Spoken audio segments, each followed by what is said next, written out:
Na minha opinião, há poucos países com geografia física tão notável quanto a do Peru.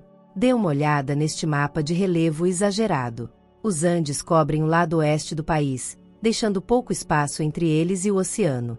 No entanto, é nesta faixa de terra que estão localizadas as maiores cidades do Peru, como Lima, que tem mais de 10,5 milhões de pessoas em sua área metropolitana. Esta estreita faixa costeira onde Lima se encontra é um deserto. À medida que você se move para o leste, a elevação aumenta e, como esperado, a temperatura esfria. Isso eventualmente se transforma em estepes. À medida que você continua subindo em elevação, ela se transforma em tundra. No entanto, o outro lado dos Andes e os vales centrais, em certa medida, recebem significativamente mais chuva.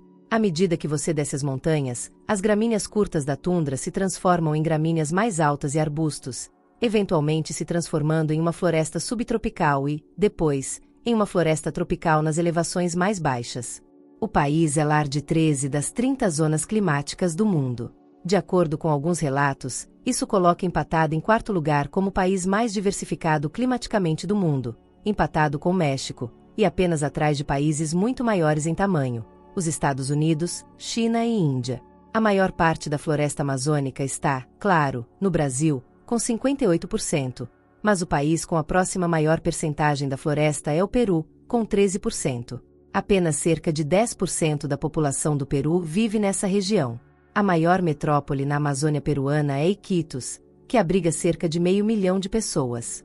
É também a maior cidade do mundo que não pode ser alcançada por estrada. É acessível apenas por rio e ar. Esta região abriga milhares de diferentes espécies de animais e plantas, mas falaremos mais sobre biodiversidade depois. Primeiro, vamos voltar aos Andes.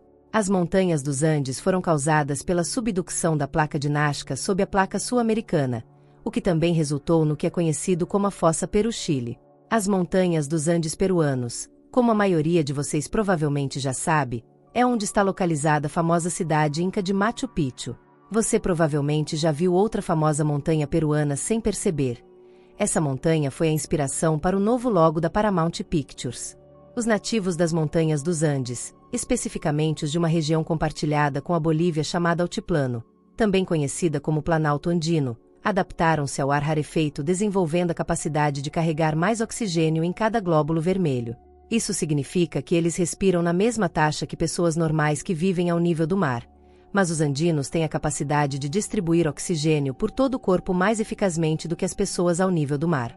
Além de serem super-humanos naturais, os peruanos se adaptaram à paisagem montanhosa com a agricultura em terraços, cultivando diferentes culturas em diferentes níveis de elevação, dependendo do que cresce melhor. Estas montanhas são o lar da cidade mais alta do mundo. Ela está a cerca de 5.100 metros ou 16.700 pés de elevação. A cidade fica ao lado de uma mina de ouro. Então, à medida que o preço do ouro cresceu na primeira década do século XXI, alguns pequenos acampamentos rapidamente cresceram para cerca de 30.000 pessoas. Nos Andes peruanos também está a segunda ferrovia mais alta do mundo. No que diz respeito às maravilhas naturais, o Peru é lar do maior corpo de água navegável do mundo. Seu nome é Lago Titicaca. Este lago é compartilhado com a Bolívia e está a 3.800 metros ou 12.500 pés de elevação. É também o maior lago da América do Sul.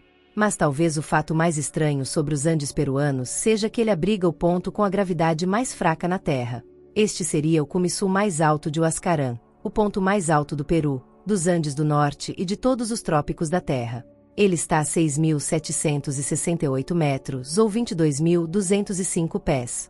Sua gravidade é cerca de 0,7% menor do que o lugar com a gravidade mais forte, que é a superfície do Oceano Ártico. A variação na gravidade é devido a uma combinação de fatores.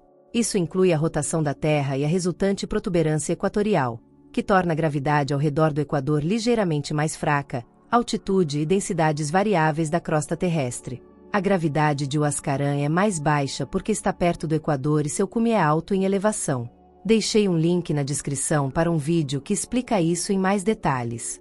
A montanha também é responsável por 2 das 3 avalanches mais mortais na história registrada, ambas ocorrendo com menos de 10 anos de diferença. Uma em 1962 matou aproximadamente 4.000 pessoas e outra em 1970 que matou mais de 20.000 pessoas. Esta avalanche foi o resultado de um terremoto de magnitude 7,9. O terremoto afetou uma área de cerca de 83.000 km², uma área maior do que a Bélgica e os Países Baixos combinados. No total, o terremoto resultou na morte de cerca de 70.000 pessoas, causou 50.000 feridos, destruiu cerca de 200.000 casas e edifícios e deixou aproximadamente 800.000 pessoas desabrigadas. O país é propenso a terremotos devido à fronteira convergente em que se encontra. Isso também criou vulcões. O Peru tem 31 vulcões, 16 dos quais estão ativos. Esta zona faz parte da região maior chamada Anel de Fogo, um cinturão em forma de ferradura ao redor do Oceano Pacífico onde vulcões e terremotos são comuns. Os Andes criam o que é chamado de efeito de sombra de chuva. O ar úmido é soprado do leste. Essa umidade essencialmente fica presa nas montanhas, resultando na paisagem árida do outro lado.